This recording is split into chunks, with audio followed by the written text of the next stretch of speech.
পয়ঃনিষ্কাশনের সুষ্ঠু ব্যবস্থা না থাকায় কুমিল্লা নগরীর ধর্মপুর সরকারি খাদ্য গুদামে বছর জুড়ে লেগেই থাকে জলাবদ্ধতা।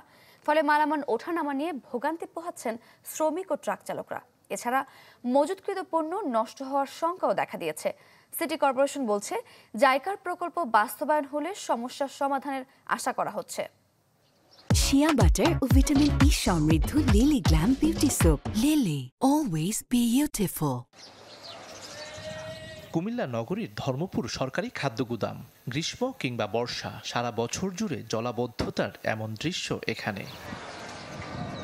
খাদ্য গুদামের এক পাশে ঢাকা চট্টগ্রাম রেল লাইন, অন্য পাশে সিটি কর্পোরেশনের ড্রেন উঁচু হওয়ায় সৃষ্টি হয়েছে জলাবদ্ধতা। তাই মালামাল ওঠানামা নিয়ে দুর্ভোগ পোহাচ্ছেন শ্রমিক ও ট্রাক চালকরা। শঙ্কা দেখা দিয়েছে মজুতকৃত খাদ্য নষ্ট হওয়ার।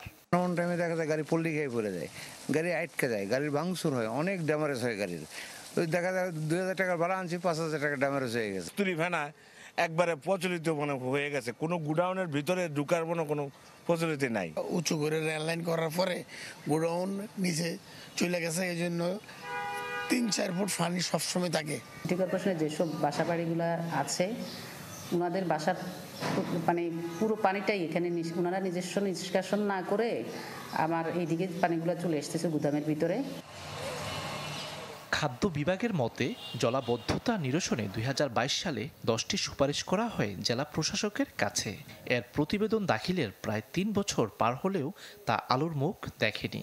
জলাবদ্ধতা সৃষ্টির পেছনে সিটি কর্পোরেশনকে দায়ী করছেন জেলা খাদ্য নিয়ন্ত্রক। অন্যদিকে সিটি কর্পোরেশন বলছে, জাইকার একটি প্রকল্প বাস্তবায়ন হলে সমস্যার সমাধান হবে। সর্বশেষ যেটা শুনেছিলাম, একটা বাজেট এইখানে দেওয়া হবে, কিন্তু অদ্যাবধি এখনো দেওয়া হয়নি বা টেন্ডার জনিত কোনো কারণ এখনো যাওয়া হয়নি ওই প্রসেসে। সিটি কর্পোরেশনের পক্ষ থেকে আমরা সেখানে বলেছিলাম যে এটা হবে, এবং সেই অনুযায়ী এটা হওয়ার প্রক্রিয়া আছে, এটা লিস্টেড, এবং এটা ইনশাল্লাহ আগামী এই অর্থবর্ষে হবে না, আগামী অর্থবর্ষের বাস্তবায়িত হবে। ধর্মপুর খাদ্য গুদামে খাদ্য মজুদের ধারণ ক্ষমতা রয়েছে 6500 টন। জাহিদুর রহমান, চ্যানেল 24, কুমিল্লা।